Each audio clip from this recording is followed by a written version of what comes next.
প্যান্ডেলের ভিতর থেকে আওয়াজ, বিভিন্ন কথাবার্তা আসতেছে। সাইডে মনে হয় মহিলা মা বোনদের প্যান্ডেলও আছে, ওখান থেকে আওয়াজ আসে, এই পাশে আওয়াজ আসে, ওই পাশে আওয়াজ আসে। আওয়াজ বন্ধ করে আল্লাহর দিকে মোতাবজ্জু হয়ে মনকে আল্লাহর দিকে রাখলে দিনই কিছু কথা শোনা বলার তৌফিক আল্লাহ তাআলা দিবেন। সাথে আল্লাহর কাছে বলা, আল্লাহ আমল করার তৌফিক দান করিয়েন। জোরে বলেন না আমিন। আমার ভাই, আজকের মাহফিলে আমরা যারা আসতে পারছি, নিজেরা আসছি না আল্লাহ আনছেন? বুঝা শুনা কোন কে আনছেন? না আমরা আসছি?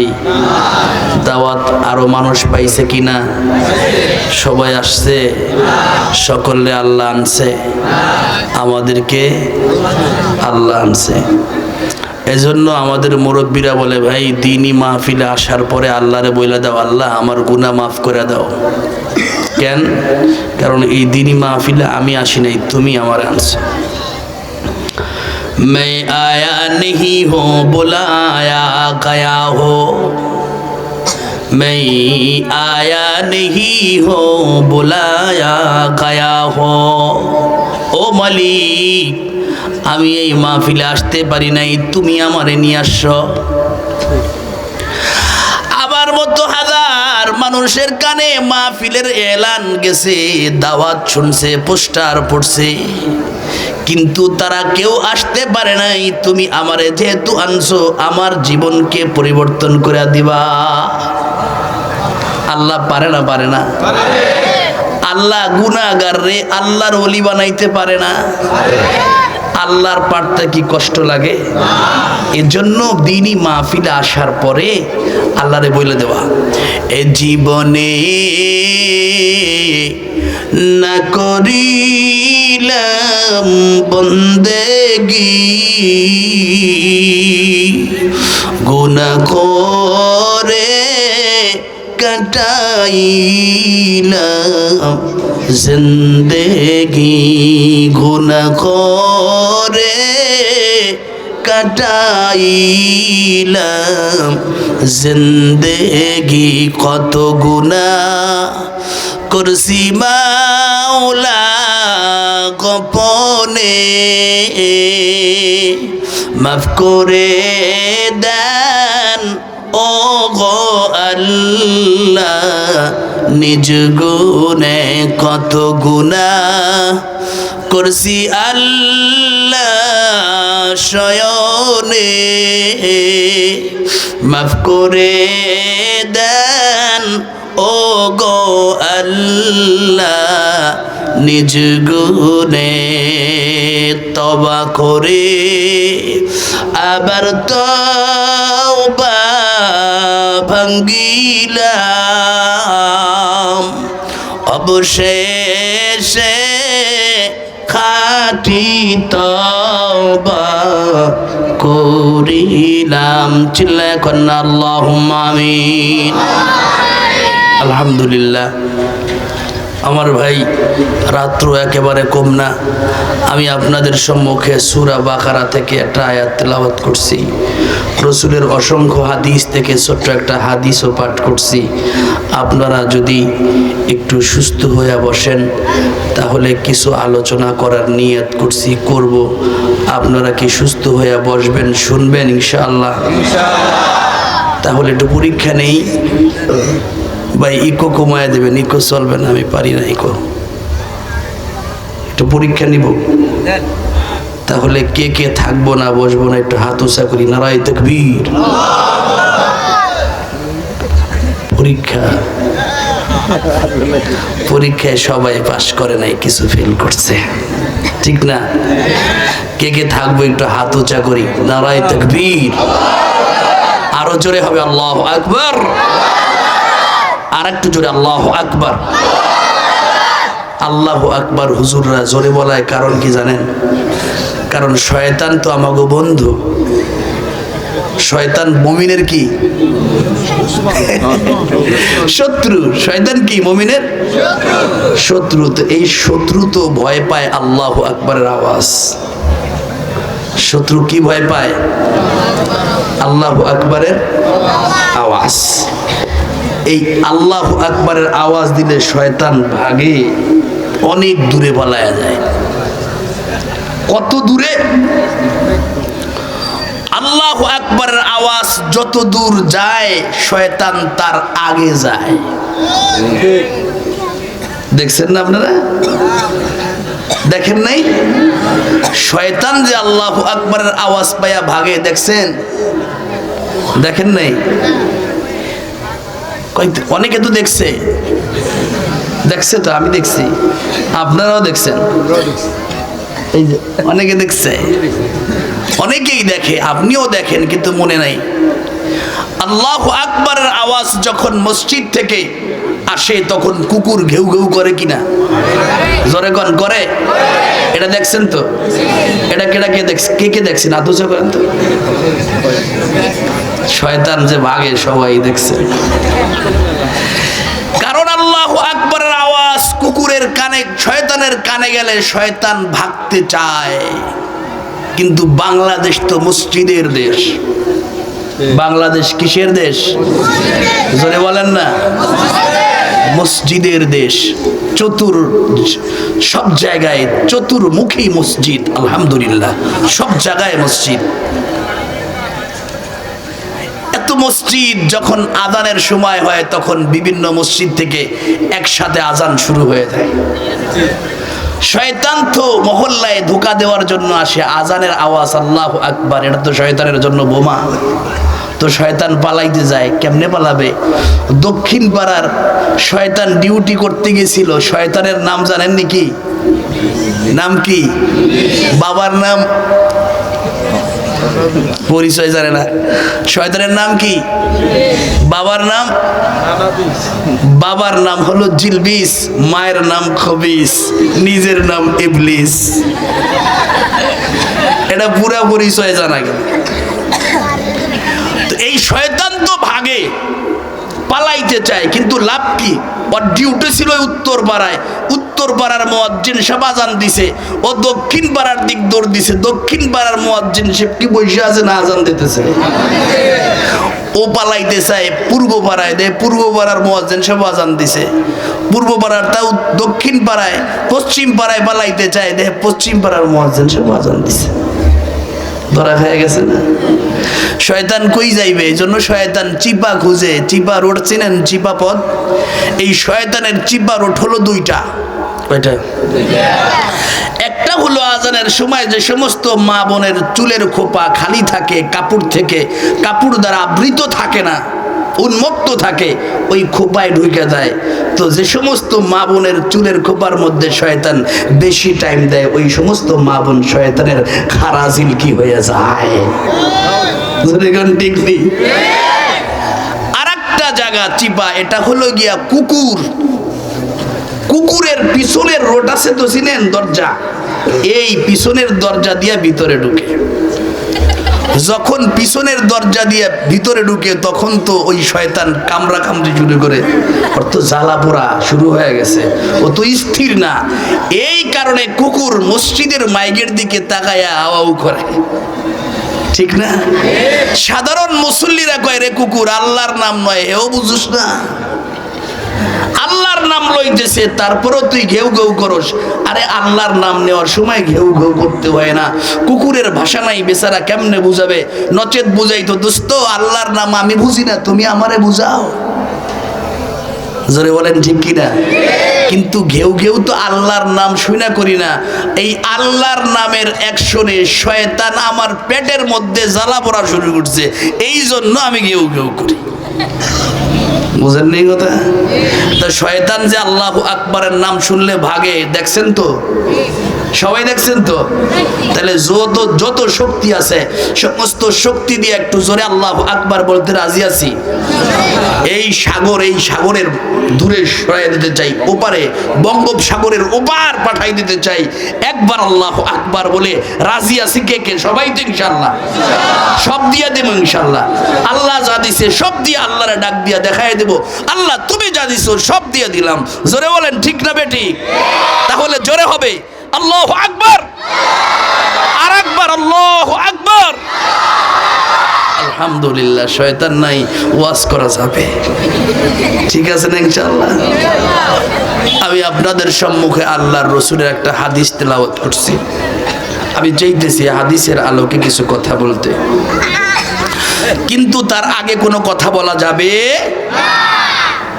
আমল से बनती है जन्नत भी जहन्नम, इंसान फितरत में है खाकी, ना नूरी है ना नारी। মানুষ সৃষ্টি মাটি থেকে, না আগুন থেকে, না নূর থেকে, কিন্তু আমলের কারণে সে জান্নাতি, আর আমল খারাপ হওয়ার কারণে সে জাহান্নামী। জোরে বলেন ঠিক কিনা? আজকের ওয়াজ হয়ে গেল গতানুগতিকভাবে সুর সার শুনে চলে গেলাম, কিন্তু কি নিলাম? দীর্ঘদিন পর্যন্ত মাহফিল ইন্তেজামিয়ে যারা ছিলেন মেহনত করছে, অনেক কষ্ট রে ভাই। যারা বয়ান করতে আসছে তারাও অনেক কষ্টে। কালকে ঠিক এমন সময় আমি ছিলাম সুনামগঞ্জে। কোথায়? সুনামগঞ্জ। মাহফিলে আমারে দিছে রাত 11:35-এ বয়ান করতে। আমার উঠেছে কত? 11:35-এ। আমি 1টা পর্যন্ত বয়ান করছি। 1টার পরে 1:30টায় রওনা করছি ঢাকার দিকে। ফজরের পরে ঢাকা, ফজরের নামাজ পড়ে আবার আপনাদের 21 চাইছিলাম অন্য গাড়িতে উঠতে, কিন্তু এদিকে তো আসি নাই, উঠছি 21-এ উঠা এই পর্যন্ত আসতে আসতে আসর। অনেক মেহনত। তো ভাই কিছু সময় থাকবো, এই জন্য আমলের নিয়তে শুনবো, ওয়াজ শুনবো, তো শিখা, নিজেও আমল করবো, অন্যকে আমল করাবো। রাজি আছি ইনশাআল্লাহ? গভীর মনোযোগ দিয়ে শুনেন রসুল কি বলেন। من يأخذ عني هؤلاء الكلمات فيعمل بهن أو يعلم من يعمل بهن। ইকো দিবেন না ভাই, ইকো বাদ দিয়ে কি খায় ওটারে? রিবাব দেবেন। আল্লাহর রসুল বলেন من يأخذ عني هؤلاء الكلمات। বিশাল এক মজমার মধ্যে রসুল বয়ান করতেছেন।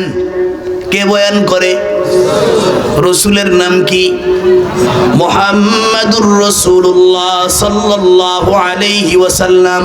সকলে বলি মুহাম্মাদুর রাসূলুল্লাহ সাল্লাল্লাহু আলাইহি ওয়াসাল্লাম।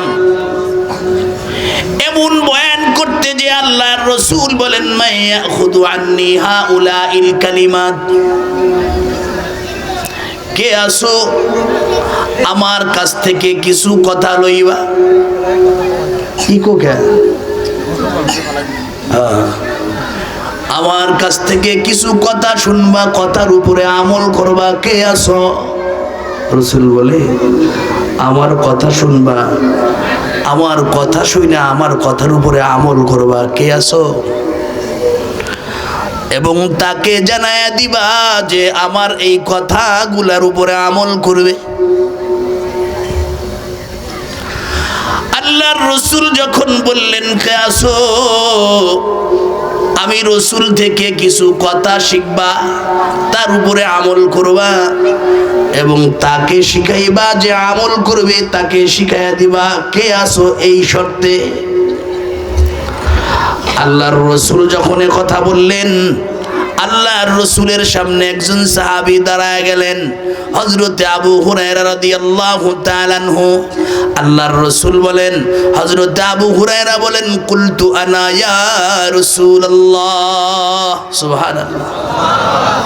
আবু হুরায়রা কি কয়? আনা, আমি রাজি। আমি কি? আমি মানবো এবং তাকে শিখাবো যে মানবে। আমিও মানবো এবং তারে শিখাবো যে এই কথা মানবে, আমল করবে। আল্লাহর রসুলের সামনে আমি দাঁড়ায় গেলাম, বললাম ইয়া রাসূলুল্লাহ, আমি রাজি। আল্লাহর রসুল ডাক দিলেন, আসো আমার কাছে। আমি রসুলের পাশাপাশি গেলাম। আল্লাহর রসুল আমার হাতের এই পাঞ্জাটা ধরলেন, 5টা আঙুল ধরলেন, পাঞ্জা ধরলেন, ধরে একটা আঙুলি ধরলেন আর বললেন, ইত্তাকিল মাহারিম তাকুন আ'বাদান নাস। দ্বিতীয় আঙ্গুলি ধরলেন আর বললেন ওয়া আরযা বিমা কাসামাল্লাহু লাকা তাকুন আগনান নাস। 3 নম্বর আঙ্গুলি ধরলেন আর বললেন ওয়া আহসিন ইলা জারিকা তাকুন মুমিনান। 4র্থ নম্বর আঙ্গুলি ধরলেন আর বললেন আহিব্বা লিন্নাসি মা তুহিব্বু লিনাফসিকা তাকুন মুসলিমান। 5ম নম্বর আঙ্গুলি ধরলেন আর বললেন ওয়ালা তুকসিরুজ যাহক ফাইন্না কাসরাতাজ যাহকি তুমিতুল কলব। সুবহানাল্লাহ।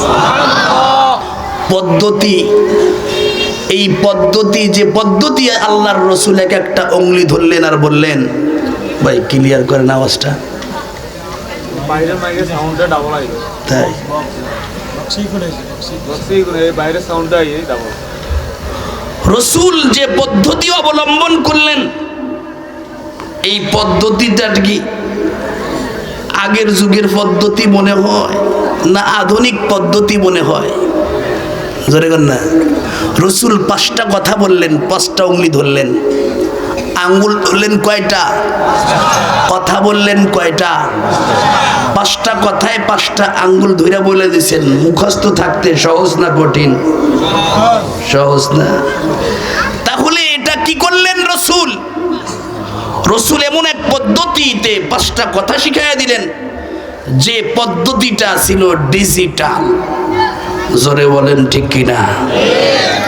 5টা কথা বললেন। 1 নম্বর আল্লাহর রাসূল বললেন ইত্তাকিল মাহারিম। রে আবু হুরায়রা, গুনাহ ছেড়ে দাও, তাকুন আবাদান নাস, তাহলে মানুষের মধ্যে বড় ওলি হইয়া যাইবা। সুবহানাল্লাহ। 1 নম্বর কি কাজ করো? গুনাহ ছেড়ে দাও। কি করো? জোরে কর না। গুনাহ ছেড়ে দাও, মানুষের মধ্যে বড় ওলি হইয়া যাইবা। নাকি বড় আলেম হও, তাহলে বড় ওলি হইবা। কি বললেন রাসূল? তুমি ইমানদার, তুমি শিক্ষিত বা আধা শিক্ষিত, কম শিক্ষিত, এটা রাসূল বলেন নাই। তুমি আলেম মাওলানা মুফতি হও, তাও রাসূল বলেন নাই। আল্লাহর রাসূল বলেছেন তুমি ইমানদার, গুনাহ ছেড়ে দাও, মানুষের মধ্যে বড় ওলি হইয়া যাইবা। আর একটু জোরে কর না সুবহানাল্লাহ। ওয়া আরযা বিমা কাসামাল্লাহু লাকা তাকুন আগনান নাস। আল্লাহ তোমাকে যে অবস্থায় রেখেছেন এই অবস্থায় খুশি থাকো, তাহলে মানুষের মধ্যে বড় ধনী হইয়া যাইবা। আল্লাহ তোমাকে যে অবস্থায়, দ্বিতীয় আঙ্গুলি ধরলেন আর বললেন আল্লাহ তোমাকে যে অবস্থায় রেখেছেন এই অবস্থায় খুশি হও, বড় ধনী হয়ে যাইবা। 3য় নম্বর আঙ্গুলি ধরলেন আর বললেন নিজের জন্য প্রতিবেশীর সঙ্গে ভালো আচরণ করো, তাহলে মুসলমান হয়ে যাইবা। ওয়া আহসিন ইলা জারিকা তাকুম মুমিনান, প্রতিবেশীর সঙ্গে ভালো আচরণ করো, মুমিন হইবা। 4র্থ আঙ্গুলি ধরলেন আর বললেন নিজের জন্য যেটা পছন্দ করো অপরের জন্য ওটা পছন্দ করো, তাহলে মুসলমান হইবা। বেশি হাইসো না। 5ম আঙ্গুলি ধরলেন আর বললেন বেশি হাইসো না, বেশি হাসলে অন্তর মারা যায়, আর যার অন্তর মারা যায় এই লোকটা মুমিন হইতে পারে না। কয়টা আঙ্গুলি ধরলেন? কথা বোঝা গেছে না? 1 নম্বর কি? গুনাহ ছাড়ো, ওলি হয়ে যাইবা। গুনাহ ছাড়লে আল্লাহর ওলি হওয়া যায়। গুনাহ ছাড়লে কি হওয়া যায়? জোরে বল না। গুনাহ করলে আল্লাহর ওলি হওয়া যায় না, গুনাহ ছাড়লেই আল্লাহর ওলি হওয়া যায়। বড় আলেম পাওয়া যায়, বড় বিদ্বান পাওয়া যায়, কিন্তু গুনাহীন, গুনাহ ছাড়া মানুষ পাওয়া বড় কঠিন। জোরে বলেন ঠিক নেই? ইবাদত আছে, গুনাহও আছে, নামাজও পড়ে, সুদও খায়, নামাজও পড়ে, ঘুষও খায়, আছে কি নাই? কিন্তু যে লোকটা ইবাদত কম করে, মোটা ইবাদত গুলা করে, গুনাহ করে না, এই সবচেয়ে বড় ওলি। জোরে বলেন ঠিক কিনা? গুনাহমুক্ত জীবন, এটা তো ফেরেশতার জীবন। গুনাহমুক্ত জীবন কার জীবন? আল্লাহর রাসূলের সাহাবীদের জীবন ছিল গুনাহমুক্ত। তিনটা যুবক ভাই আল্লাহর রাসূলের হাতে হাত দিয়া একেবারে একসাথে একদিন মুসলমান হয়ে গেলেন। তিন মুসলমান হয়ে যাওয়ার পরে বন্ধুরে আমার, যাদের ঈমান নতুন নতুন, তাদের ঈমানের স্বাদই ভিন্ন, ইবাদত করে আল্লাহর বন্দেগী করে, একজন আর একজনের সঙ্গে প্রতিযোগিতায় দিয়া ইবাদত করে। দেখবেন দুনিয়ার মধ্যে গুনাহগাররা যেরকম প্রতিযোগিতার সাথে গুনাহ করে, কিছু আল্লাহর ওলি আছে তারাও প্রতিযোগিতার সাথে ইবাদত করে, আছে কিনা? মুসলমান হয়ে গেছে।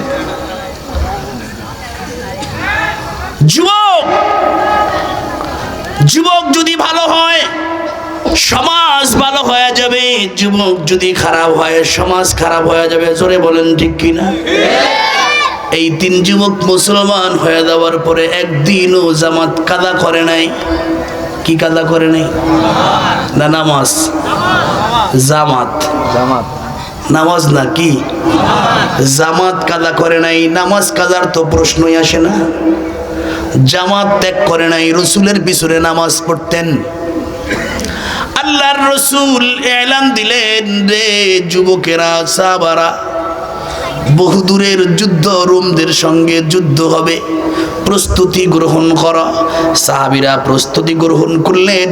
নতুন এই তিন মুসলমান সাথে সাথে প্রস্তুতি গ্রহণ করলেন, তারাও রওনা করলেন। লম্বা কথা খাটো করে বলতেছি, মুসলমান গভীর মনোযোগ দিয়া শুনবেন। তিন মুসলমান রাসূলের কথা স্বীকার করে তারাও রওনা করলেন। মুসলমানের সেনাপতি মুহাম্মাদুর রাসূলুল্লাহ সাল্লাল্লাহু আলাইহি ওয়াসাল্লামের সাথে আছেন। আল্লাহর রাসূল সাহাবাদেরকে নিয়ে গেলেন। অল্প সংখ্যক সাহাবা, বিপক্ষে রোমদের বাহিনী 2 লক্ষ, মুসলমানদের এক বর্ণনায় 10,000, আর এক বর্ণনায় 12,000 সৈন্য, আর এক বর্ণনায় 20,000, কিন্তু রোমদের সৈন্য সংখ্যা 2 লক্ষ। খবর আছে।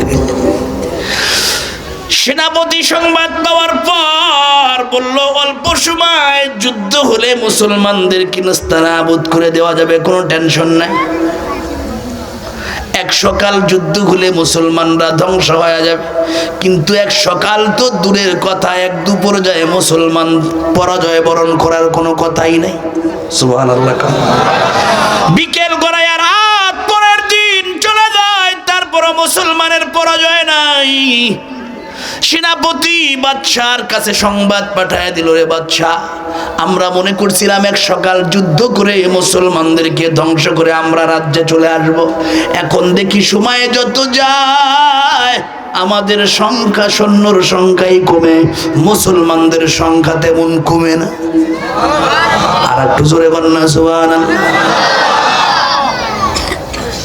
রোমের প্রধানমন্ত্রী, ইতালির, বর্তমান ইতালি, এই ইতালির প্রধানমন্ত্রী খবর দিছে, সেনাপতি মুসলমানদের এত পাওয়ার, তুমি না কইলা গতরে গোস্ত নাই, হাতে অস্ত্র নাই, পাওয়ার কই পায়? জানি না। প্রধানমন্ত্রী বলছে, তাহলে 2-3 জন মুসলমানদের একটু দেখাও না, একটু দেখি এরা পাওয়ার কই পায়। এজন্য ধরতে ধরতে 3 জন যুবক ধরে ফেলাইছে, আর ওই 3 ভাই, 3 দোস্ত একসাথে মুসলমান হয়েছিল, এরাই ধরা খাইছে। ধরে নিয়ে গেছে সেনাপতি পাঠায় দিছে রোমের প্রধানমন্ত্রীর সামনে। দেখতেছে গতরে গোস্ত নাই, ঘাটটা শুকনা, মাথাটা মোটা, কিন্তু মুখের দিকে তাকাইলে মনে হয় ভিন্ন একটা চেহারা। এক চেহারা কোত্থেকে এসেছে বোঝা যাইতেছে না। চিৎকার মেরে বলেন সুবহানাল্লাহ। আর একটু জোরে হবে সুবহানাল্লাহ। রোমের প্রধানমন্ত্রীর ভাল লাগছে এদেরকে দেখা, কারণ নূরের একটা অ্যাকশন আছে না, জোরে বল না, আসেনি? সেনাপতি যখন পাঠায় দিছে 3 মুসলমানকে দেখার পর, 3 মুসলমানকে পিঠ মোড়া দিয়া পিছনে হাত দিয়া বেঁধে রেখেছে। প্রেসিডেন্ট যখন 3 মুসলমানের সামনে আসলো, মুসলমানদেরকে দেখার পর মুসলমানদেরকে বলতেছে, রে মুসলমান, পাওয়ার কই পাও? কয় পাওয়ার দাতা হলো আমার আল্লাহ। আল্লাহর এই ধরার মাঝে কত জানা অজানা প্রাণী আছে, কেউ নেই তোমারই নাম জপে না, কেউ নেই তোমারই নাম জপে না, তোমার নামের তসবিহ জপে না, তোমার নামের তসবিহ জপে না। আল্লাহু আল্লাহ আল্লাহু আল্লাহ আল্লাহু আল্লাহ আল্লাহু আল্লাহ। সাগরের নোনা জলে অতল তলে বৈচিত্র্য কত প্রাণীরা চলে, সাগরের নোনা জলে অতল তলে বৈচিত্র্য কত প্রাণীরা চলে, কেউ নেই তোমারই আইন মানে না, কেউ নেই তোমারই আইন মানে না, তোমার নামের তসবিহ জপে না, তোমার নামের তসবিহ জপে না। ঠিক কি না? শখের সংসার সাজায়া সুখের বাড়ি, শখের সংসার সাজায়া কখন জানি যাইতে হবে সব রাখিয়া সুখের বাড়ি, শখের সংসার সাজায়া কখন জানি যাইতে হবে এসব রাখিয়া। চিৎকার করে বলেন ঠিক কিনা? চলে যাও। কিন্তু রসুল বলেন মানুষ চলে যাবে, কিছু কিছু জিনিস তার আমল নামায় নেকি হইতেই থাকবে। তার মধ্যে একটা হলো সদকায়ে জারিয়া। একটা কি? সদকায়ে জারিয়া, চলমান নেকি। ও বন্ধু, তার মধ্যে একটা হলো গিয়া এই আল্লাহর ঘর মসজিদ। জোরে বলেন ঠিক নেই? আমি থাকবো না, আল্লাহর ঘর মসজিদ থাকবে। আল্লাহর ঘর মসজিদ যখন থাকবে তখন আল্লাহর ঘর মসজিদের মধ্যে ইবাদত হইতে থাকবে, কবরের মধ্যে নেকি যাইতেই থাকবে। এই মসজিদ সূচনা কি? এই মসজিদের সূচনা, মাদ্রাসার সূচনা কি? এই ইতিহাসের উপরে আমি সূরা বাকারার একটা আয়াত পড়ছি। এই সূরা বাকারার যে আয়াতটা, এই আয়াতটা ইব্রাহিম পয়গম্বরের দোয়া। কখন দোয়া করলেন? এই খানায় কাবা, সমস্ত মসজিদের মসজিদ, মূল মসজিদ বানানোর আগে আল্লাহর কাছে দোয়া করছিলেন। সে হলো গিয়া এই আয়াতটা, এই আয়াত দিয়া দোয়া করছিলেন। এ হলো মসজিদের সূচনার আয়াত। সুবহানাল্লাহ বলেন। তো এর আগে আমি বলতে চাই, এই আপনাদের যে মসজিদটা, এই মসজিদ দোতলা হবে। বয়ান সামনে আছে, করবো ইনশাল্লাহ, একেবারে বাদ দিব না ইনশাল্লাহ। বয়ান সামনে কইরাই তারপরে শেষ করব। কিন্তু তার আগে আল্লাহর ঘর মসজিদ থাকবে। আমরা এই মসজিদটা ভালো করার জন্য, দোতলা করার জন্য সবাই নিয়ত করছে। তো কে আছেন এই উপস্থিত মজমার মধ্যে আব্বা আম্মার রুহের মাগফিরাতের জন্য নিজের কবরে সওয়াব যাইবে? এটা হলো অ্যাকাউন্টের মতন দোস্ত। এই অ্যাকাউন্টে নেকি পাঠানোর নিয়তে কথা যখন বলছে, বাচ্চার তো আর পুঁজি নেই, বাচ্চার পুঁজি দিছে তাও সাপোর্ট করে নাই। প্রশ্ন করেন, প্রশ্ন এখন আপনাদের কাছে, বাচ্চার কি এখন কোনো পুঁজি আসেনি? আসেনি? নাই। বাচ্চা কয় হেলেও মানবা না আমার কথা? কয় না। কয় তাহলে জীবন দাও? কয় হ দিতে রাজি। তিন মুসলমান যুবক জীবন দিবে কিন্তু ঈমান দিবে না। চিৎকার মেরে বলেন সুবহানাল্লাহ। আল্লাহু আকবার। ইতিহাস সাক্ষী, তিন মুসলমানের মধ্যে যার একটু বয়স বেশি তাকে আগুন দিয়া পোড়ায়া মুহূর্তের মধ্যে ছাই করে দেওয়া হলো।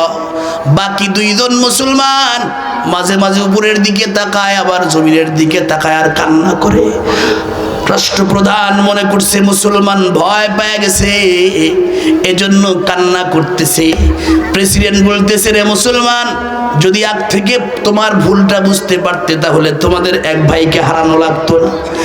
এখন বুঝলা লাভ কি? একজন তো হারায়া ফেলাইছো, বাকি দুই যুবক মুসলমান বলতেছি, কালবার রুম, এ রুমের কুকুর, তুমি যা মনে করছো তা নয়।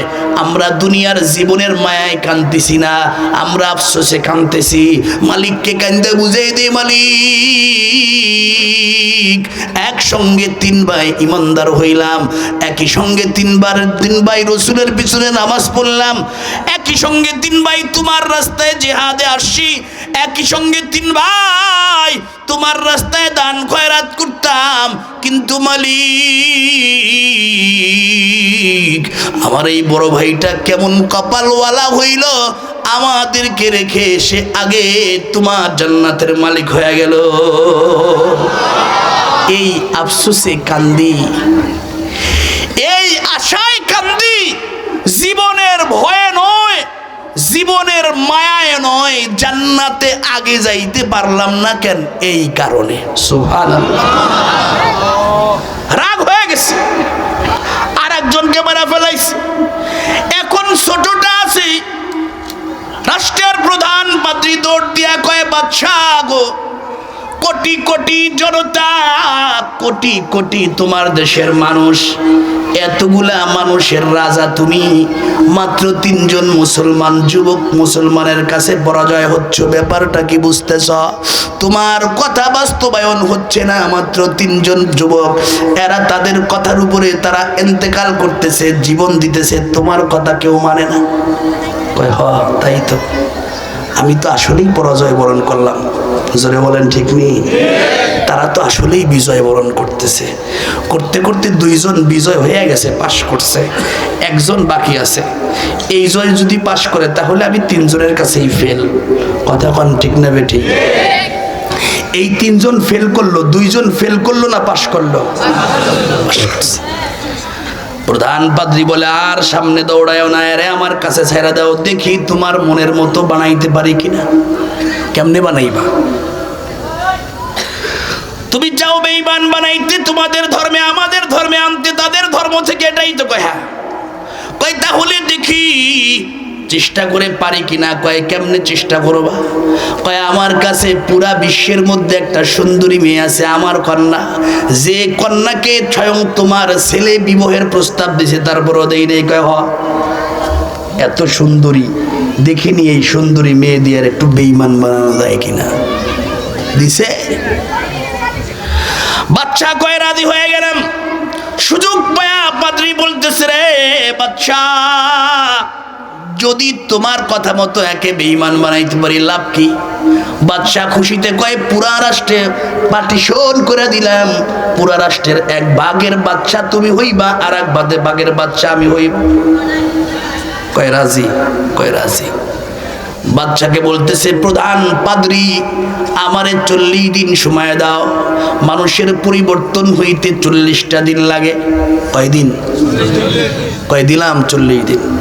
40 দিন সময় নিয়ে পাদ্রী চলে গেল যুবকরে নিয়ে, ছোট, সকলের ছোট 3 যুবকের মধ্যে, তাকে নিয়ে চলে গেল বাদশার বাংলোর মধ্যে। ঘরের মধ্যে ঢুকাই দিয়া যুবককে ঘরের মধ্যে ঢুকায়, দরজা তালা দিয়া চাবি নিয়ে পাদ্রী বাসায় চলে গেছে। মেরে বলতেছে, মারে সুবর্ণ সুযোগ পেয়েছি। কয়, কি সুযোগ পেয়েছ? কয়, যদি একটা পুরুষকে বেঈমান বানাইতে পারো, একজন মুসলমানকে বেঈমান বানাইতে পারো, তাহলে পুরা রাষ্ট্রের অর্ধেক রাজ্যের রাষ্ট্রের মালিক তুমি আর আমি হয়ে যাব। এই হলো গিয়া কাজ করা লাগবে। বলতেছে, বাবা রে, এটা মুহূর্তের ব্যাপার, এটা কোনো কঠিন বিষয় না। কারণ কত যুবক আমার হাতে পানি খাওয়ার জন্য পাগল, আর এর একটু ঝলকারি দিয়া বেঈমান লাল পানি খাওয়ায় দিব, একটু শুয়ারের গোস্ত খাওয়ায় দিবে, তো কোনো ব্যাপারই না, আর খাইলেই তো বেঈমান। জোরে বলেন ঠিক কিনা? তাই করো। মেয়েকে বলতেছে, রে মেয়ে, জানো না বড় কঠিন। কয়, কোনো কঠিন আমার কাছে কঠিন না, আমার কাছে সব সহজ। যাও মেয়ে রাতের বেলা কিছু শুয়োরের গোশত ভুনা করে শুনছে যুবক কয়েকদিন যাবৎ খায় না, কিছু লাল পানি নিয়া বাংলোর মধ্যে ঢুকে গেছে। মেয়ে একটু সাইজা গুইজা গেছে, ভালো করে কাপড় পরে একটু সেন্ট লাগায়া গেছে। যাই দেখতেছে একটা চিকনা যুবক, শরীরে গোশত নাই কিন্তু দাঁড়ায় রইছে, মাঝে মাঝে একটু উঁচা হয় নিচু হয় আবার সেজদায় যায়, এই হালাতে আছে। মেয়ে পাশে বসা অপেক্ষায় কখন তার কাজ শেষ হয়, কিন্তু না না, যত সময় যায় তার কাজের মধ্যেই সে আছে। কে আসলো দেখার সময় নাই। যুবক নামাজের মজার মধ্যে আছে, সেজদার মজার মধ্যে আছে, রুকুর মজার মধ্যে আছে, তাসবিহাতের মজার মধ্যে আছে। সুবহানাল্লাহ। যুবক নামাজ পড়তেছে, মহিলাকে দেখার সময় নাই, সে বিভিন্ন পজিশনে দাঁড়ায় কিন্তু তাকে দেখার সময় নাই। এমন করতে করতে পুরা রাত চলে গেল। সকালবেলা মেয়ে নিজে নিজে অপমানিত হয়ে ঘরের মধ্যে চলে আসলো। নিজে নিজে অপমান হয়েছে না, হায়া চিন্তা করে কাজটা কেমন হইল, এ তো আমার দিক চাই না। তো যাক দেখলাম শুনলাম কয়েকদিন খায় না, তো না খাওয়া শরীর নিয়ে এটা কেমন পারে, দেখি আজকে একটু খাবার দাবার বাড়ায়া, একটু সৌন্দর্য বাড়ায়া, পোশাকটা একটু টাইট ফিট পরে আজকে যাব। কিন্তু আজকে যায় দে, আজকেও তাই। 2 দিন ফেল, তৃতীয় দিনের জন্য নিয়ত করছে মহিলা, আজকে বিবস্ত্র হয়ে যাব, সামনে ভুট হয়ে থাকবো, দেখবো ইমানদারের পাওয়ার কি। ও মুসলমান, যুবক মানুষ, কিন্তু যে যুবক মালিকে হাকিকির সৌন্দর্যের পাগল হয়ে গেছে, মালিকে হাকিকির সৌন্দর্যের পাগল যে একবার হয়ে গেছে, পরিচয় যে একবার পায় গেছে, তার সামনে দুনিয়ার কোনো সৌন্দর্য কাজে আসে না। চিল্লায় কোন ঠিক কিনা? যুবক মালিকের মোহাব্বতের মধ্যে আছে। মেয়ে 1 দিন 2 দিন ফেল, তৃতীয় দিন খাবার নিয়ে বিভিন্ন রকমের খাবার তার সামনে পেশ করছে, বিবস্ত্র হইয়া তার সামনে শুয়া পড়ছে। যুবক যেখানে সেজদা দেয় তার সামনে বিবস্ত্র হইয়া শুয়া পড়ছে, কিন্তু যুবক তার দিকে তাকানোর টাইম নাই। নামাজ পড়তেছে তো পড়তেছে, মেয়ে বিবস্ত্র হইয়া, সুন্দরী নারী বিবস্ত্র হইয়া এদিক যায় ওদিক যায়, এমন করতেছে। হঠাৎ করে কোত্থেকে যেন মেয়ের চোখের মধ্যে ঘুম চলে আসছে। আল্লাহর গোলাম নামাজের মধ্যে আসছে, নামাজের মধ্যেই আছে। গভীর রাত, হঠাৎ করে এই সুন্দরী মেয়ের নাকের মধ্যে সুন্দর খাবার, খাবারের সুঘ্রাণ নাকের মধ্যে ঢুকছে। নাকের মধ্যে খাবারের গরম গরম খাবারের ঘ্রাণ যখন নাকের মধ্যে ঢুকছে, তখন খাবার দেখার জন্য চোখটা যখন খুলল, তাকায় দেখে সে বিবস্ত্র। কিন্তু গোলাম, আল্লাহর গোলাম যুবকের চতুর্পাশ দিয়া বিভিন্ন রকমের দামি দামি খাবার, বিভিন্ন রকমের হালাল পশুর গোশত, নগদ রান্না করা গরম গোশতর ধোঁয়া উঠতেছে, এমন টাইপের অনেক খাবারের বড় বড় পেয়ালা ভরা, বড় বড় খাঞ্চা ভরা খাবার যুবকের মুসাল্লার যাই নামাজের চতুর্পাশ দিয়া সাজানো। যুবক যেটা পছন্দ করে ওটা খায়, যেটা পছন্দ করে না ওটা খায় না। যুবতী যখন ঘুম থেকে উঠিয়া এই খাবার দেখলো, নিজেকে ভালো করে কাপড়ের মধ্যে আবৃত করে বিভিন্ন জায়গা তাকায় দেখতেছে, দরজা তো আমি লাগাইছিলাম, তালা আমি মারছিলাম, চাবি আমার কাছে, দরজার তালা আজও পর্যন্ত অক্ষুণ্ণ, জান্না লাগাইছিলাম, জান্না এখনো পর্যন্ত ঠিক আছে, দরজাও খোলা না, জান্নাও খোলা না। কিন্তু এই যুবকের মুসাল্লার চতুর্পাশ দিয়ে এত বড় খাবার, এত দামি খাবার কে দিয়ে গেল? এজন্য যুবকরে মহিলা প্রশ্ন করল, রে যুবক, এই দরজা জানলা সব বন্ধ যেমন করেছিলাম এখনো অমনি আছে, কিন্তু কও না এই খাবার তোমাকে কে দিল? যুবক নিজ দিকে তাকায়, আবার উপরের দিকে তাকায়, বলে, হাদা মিন ফাদলি রব্বি, এটা হলো আমার রবের দয়া। মহিলা চিৎকার করে বলে, রে যুবক, তোমার মালিক যদি তোমাকে খাবার পাঠায়, তাহলে আমার বুঝ হয়ে গেছে যে মালিক তার গোলামের অবস্থা সম্পর্কে জ্ঞাত, এই হলো প্রকৃত মালিক। যদি তোমার মালিক তোমার অবস্থা জানিয়া খাবার পাঠায়, তাহলে আমি বুঝতে পেরেছি রে যুবক, তোমার মালিকই আসল মালিক, তাহলে আমাকে কি এই মালিকের সন্ধান দেওয়া যাবে? এই মালিকের বান্দি কি আমারে বানায়া দেওয়া যাবে? চিৎকার মেরে বলেন সুবহানাল্লাহ। যুবক বলতেছে হ্যাঁ, তোমাকে এই মালিকের সন্ধান দেওয়া যাবে। মহিলা বলতেছে তাহলে একটু মালিকের বান্দি বানায়া দাও। যুবক কয় তাহলে পড়ো লা ইলাহা ইল্লাল্লাহ মুহাম্মাদুর রাসূলুল্লাহ সাল্লাল্লাহু আলাইহি ওয়াসাল্লাম। মহিলা যুবকরে ঈমান ধ্বংস করার জন্য করতে আইসা ঈমানদার হয়ে গেছে। জোরে বলেন ঠিক কি না? পরের দিন সকালবেলা পাদ্রী জিজ্ঞেস করছে, মা রে কি ব্যাপার, কত দূর করলা?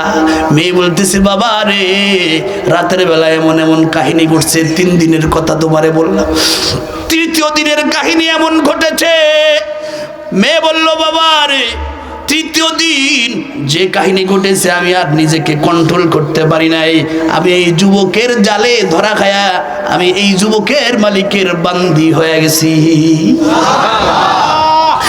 যাকে আটকানোর জন্য তুমি আমাকে জাল দিয়ে ছেড়ে দিছিলা, যাকে আটকানোর জন্য, যাকে শিকার করার জন্য তুমি আমাকে জাল দিছিলা, তাকে আমি আমার জালে শিকার করতে পারি নাই, বরং যুবকের জালে আমি নিজে শিকার হয়ে গেছি।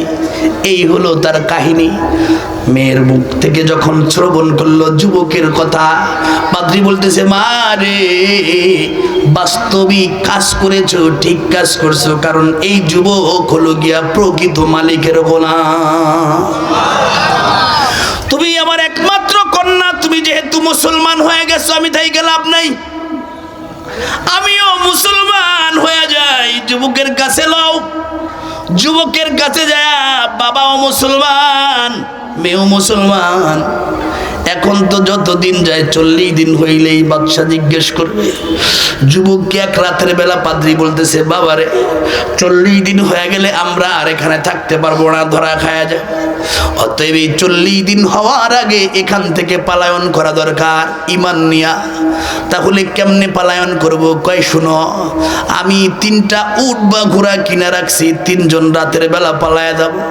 ঠিক তাই সময় করা হলো, রাতের বেলা 3 জন 3টা উট বা ঘোড়ার উপরে রওনা করছে। পাহাড়ের চিপা পথ দিয়া রওনা করছে। কিছু দূর যাওয়ার পরে মরুভূমির সামনে, মরুভূমির মধ্যে যখন 3টা উট নিয়ে 3 জন মানুষ, আগে যুবক, তারপরে মুরব্বী পাদ্রী, মাত্র হইল মুসলমান, তারপরে কন্যা মুসলমান, এই 3 জন রওনা যখন করেছে মরুভূমির মধ্যে, যখন এই তাদের ঘোড়া বা উট নিয়ে রওনা করছে, 3 জন তাকায় দেখতেছে বহুদূরে চিক চিক চিক চিক করে 2টা আলো দেখা যায়। কয়টা আলো? 2টা আলো। এই 3 জন যত সামনে যায় 2টা আলো ততই সামনাসামনি হয়।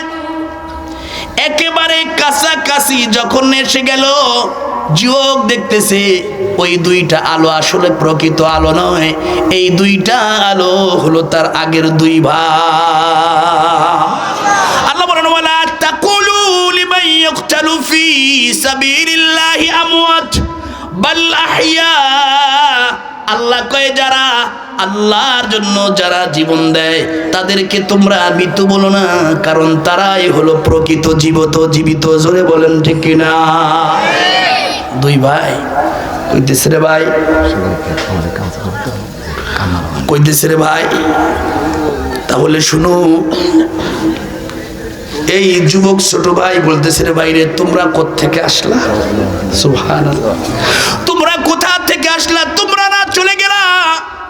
যুবক বলতেছে, 2 ভাই, হরে ভাই আমরা তো চলে গিয়েছি, কিন্তু মালিক তোমার যে আমল, 3টা দিন তুমি গুনাহ থেকে বাইচা মাওলার ইবাদত করছো, এতে আল্লাহ খুশি হইয়া আমাদের 2 ভাইকে যে জান্নাত দিছে তার চাইতে বড় জান্নাত তোমার নামে লিখে দিয়েছে। তোমার জান্নাত দেখিয়া মালিকরা বললাম, মালিক আল্লাহ আপনি তো সব পারেন, আমাদেরকে একটু অনুমতি দেন। কি অনুমতি দিব রে বান্দা বল? আল্লাহ দুনিয়ায় যায় আমার ভাইয়ের সঙ্গে একটু কথা কর, অনুমতি দেন। আল্লাহ কই দিলাম, কয় এজন্য তোমার কাছে আইসা বলতেছি রে ভাই, আমরা আমাদের জীবন দিয়া শাহাদাত বরণ করার পর যে জান্নাতের মালিক হইতে পারি নাই, তার চাইতে বড় জান্নাতের মালিক মাত্র 3 দিনের আমলে তুমি কই পায়া ফলাইছো। আল্লাহর রাসূল বলেন, ইত্তাকিল মাহারিমা তাকুন আবাদান নাস, ইত্তাকিল মাহারিমা তাকুন আবাদান নাস। গুনাহ ছাড়ো, মানুষের মধ্যে বড় ওলি হয়ে যাও। চিৎকার মনে বলেন ঠিক কি ঠিক না? আল্লাহর রাসূলের এই সাহাবী গুনাহ ছেড়ে বড় ওলি হইছে কিনা? আজও ওলি হওয়া যাবে কিনা? জোরে বলেন যাবে কিনা? আরো জোরে বলেন যাবে কিনা? ওয়া আরদা বিমা কাসামাল্লাহ, আল্লাহ তোমারে যে অবস্থায় রেখেছে অবস্থায় খুশি থাকো, মানুষের মধ্যে ধনী হয়ে যাইবা। হযরতে সুলাইমান পয়গম্বরের নাম শুনছেন নি? কথা কন না, শুনেন নাই কে কে? সুলাইমান পয়গম্বর খালি নবী ছিল না বিশাল বড় রাষ্ট্রের মালিক ছিল? জোরে কন না। এই সুলাইমান পয়গম্বরে আল্লাহ পাক রব্বুল আলামিন 3 মাস আর এই ধরার মাঝে কত জানা অজানা প্রাণী আছে, কেউ নেই তোমারই নাম জপে না, কেউ নেই তোমারই নাম জপে না, তোমার নামের তসবিহ জপে না, তোমার নামের তসবিহ জপে না। আল্লাহু আল্লাহ আল্লাহু আল্লাহ আল্লাহু আল্লাহ আল্লাহু আল্লাহ। সাগরের নোনা জলে অতল তলে বৈচিত্র্য কত প্রাণীরা চলে, সাগরের নোনা জলে অতল তলে বৈচিত্র্য কত প্রাণীরা চলে, কেউ নেই তোমারই আইন মানে না, কেউ নেই তোমারই আইন মানে না, তোমার নামের তসবিহ জপে না, তোমার নামের তসবিহ জপে না। ঠিক কি না? শখের সংসার সাজায়া সুখের বাড়ি, শখের সংসার সাজায়া কখন জানি যাইতে হবে, সব রাখিয়া সুখের বাড়ি, শখের সংসার সাজায়া কখন জানি যাইতে হবে, এসব রাখিয়া। চিৎকার করে বলেন ঠিক কিনা? চলে যাও। কিন্তু রাসূল বলেন মানুষ চলে যাবে, কিছু কিছু জিনিস তার আমল নামায় নেকি হইতেই থাকবে। তার মধ্যে একটা হলো সদকায়ে জারিয়া। একটা কি? সদকায়ে জারিয়া, চলমান নেকি। ও বন্ধু, তার মধ্যে একটা হলো গিয়া এই আল্লাহর ঘর মসজিদ। জোরে বলেন ঠিক নেই? আমি থাকবো না, আল্লাহর ঘর মসজিদ থাকবে। আল্লাহর ঘর মসজিদ যখন থাকবে তখন আল্লাহর ঘর মসজিদের মধ্যে ইবাদত হইতে থাকবে, কবরের মধ্যে নেকি যাইতেই থাকবে। এই মসজিদ সূচনা কি? এই মসজিদের সূচনা, মাদ্রাসার সূচনা কি? এই ইতিহাসের উপরে আমি সূরা বাকারার একটা আয়াত পড়ছি। এই সূরা বাকারার যে আয়াতটা, এই আয়াতটা ইব্রাহিম পয়গম্বরের দোয়া। কখন দোয়া করলেন? এই খানায় কাবা, সমস্ত মসজিদের মসজিদ, মূল মসজিদ বানানোর আগে আল্লাহর কাছে দোয়া করছিলেন। সে হলো গিয়া এই আয়াতটা, এই আয়াত দিয়া দোয়া করছিলেন। এ হলো মসজিদের সূচনার আয়াত। সুবহানাল্লাহ বলেন। তো এর আগে আমি বলতে চাই, এই আপনাদের যে মসজিদটা, এই মসজিদ দোতলা হবে। বয়ান সামনে আছে, করবো ইনশাল্লাহ, একেবারে বাদ দিব না ইনশাল্লাহ। বয়ান সামনে কইরাই তারপরে শেষ করব। কিন্তু তার আগে আল্লাহর ঘর মসজিদ থাকবে। আমরা এই মসজিদটা ভালো করার জন্য, দোতলা করার জন্য সবাই নিয়ত করছে। তো কে আছেন এই উপস্থিত মজমার মধ্যে আব্বা আম্মার রুহের মাগফিরাতের জন্য নিজের কবরে সওয়াব যাইবে? এটা হলো অ্যাকাউন্টের মতন দোস্ত। এই অ্যাকাউন্টে নেকি পাঠানোর নিয়তে 1 লক্ষ টাকা আল্লাহর ঘরে দান করে, কে আল্লাহর ঘরে এমন কে আছেন 1 লক্ষ টাকা দান করব আল্লাহর ঘরের জন্য, সদকায়ে জারিয়ার জন্য 1 লক্ষ টাকা আল্লাহর কাছে আমার নিজের অ্যাকাউন্টে জমা করার নিয়ত দিছে, তাও সাপোর্ট করে নাই। প্রশ্ন এখন আপনাদের কাছে, বাচ্চার কি এখন কোনো পুঁজি আসেনি? নাই। বাদশা কয় হেলেও মানবা না আমার কথা? কয় না। কয় তাহলে জীবন দাও? কয় হ দিতে রাজি। 3 মুসলমান যুবক জীবন দিবে কিন্তু ঈমান দিবে না। চিৎকার মেরে বলেন সুবহানাল্লাহ। আল্লাহু আকবার। ইতিহাস সাক্ষী, 3 মুসলমানের মধ্যে যার একটু বয়স বেশি তাকে আগুন দিয়া পোড়ায়া মুহূর্তের মধ্যে ছাই করে দেওয়া হলো। বাকি 2 জন মুসলমান মাঝে মাঝে উপরের দিকে তাকায়, আবার জমিনের দিকে তাকায় আর কান্না করে। রাষ্ট্রপ্রধান মনে করছে মুসলমান ভয় পেয়ে গেছে, এজন্য কান্না করতেছে। প্রেসিডেন্ট বলতেছে, রে মুসলমান, যদি আগ থেকে তোমার ভুলটা বুঝতে পারতে তাহলে তোমাদের এক ভাইকে হারানো লাগতো না। এখন বুঝলা লাভ কি? একজন তো হারায়া ফেলাইছো। বাকি 2 যুবক মুসলমান বলতেছি, কালবার রুম, রুমের কুকুর, তুমি যা মনে করছো তা নয়। আমরা দুনিয়ার জীবনের মায়ায় কাঁদতেছি না, আমরা আফসোসে কাঁদতেছি। মালিককে কান্দে বুঝাই দে, মালিক একসঙ্গে 3 ভাই ইমানদার হইলাম, একই সঙ্গে 3 ভাই রসুলের পিছনে নামাজ পড়লাম, একই সঙ্গে 3 ভাই তোমার রাস্তায় জিহাদে আসছি, একই সঙ্গে 3 ভাই তোমার রাস্তায় দান খয়রাত করতাম। কিন্তু মালিক আমার এই বড় ভাইটা কেমন কপালওয়ালা হইল, আমাদেরকে রেখে সে আগে তোমার জান্নাতের মালিক হয়ে গেল। এই আফসোসে কান্দি, এই আশায় কান্দি। জীবনের ভয়ে নয়, জীবনের মায়ায় নয়, জান্নাতে আগে যাইতে পারলাম না কেন? এই কারণে। সুবহানাল্লাহ। রাগ হয়ে গেছে, আর একজনকে মারা ফেলাইছে। এখন ছোটটা আছে, রাষ্ট্রের প্রধান পাদ্রী দৌড় দিয়া কয়, বাদশাহ গো, কোটি কোটি জনতা, কোটি কোটি তোমার দেশের মানুষ, এতগুলা মানুষের রাজা তুমি, মাত্র 3 জন মুসলমান যুবক মুসলমানের কাছে পরাজয় হচ্ছে। ব্যাপারটা কি বুঝতেছ? তোমার কথা বাস্তবায়ন হচ্ছে না। মাত্র 3 জন যুবক, এরা তাদের কথার উপরে তারা ইন্তেকাল করতেছে, জীবন দিতেছে, তোমার কথা কেউ মানে না। তাই তো, আমি তো আসলেই পরাজয় বরণ করলাম। জোরে বলেন ঠিক নেই? তারা তো আসলেই বিজয় বরণ করতেছে। করতে করতে 2 জন বিজয় হয়ে গেছে, পাশ করছে, 1 জন বাকি আছে। এই জয় যদি পাশ করে তাহলে আমি 3 জনের কাছেই ফেল। কথা কোন ঠিক না বেঠিক?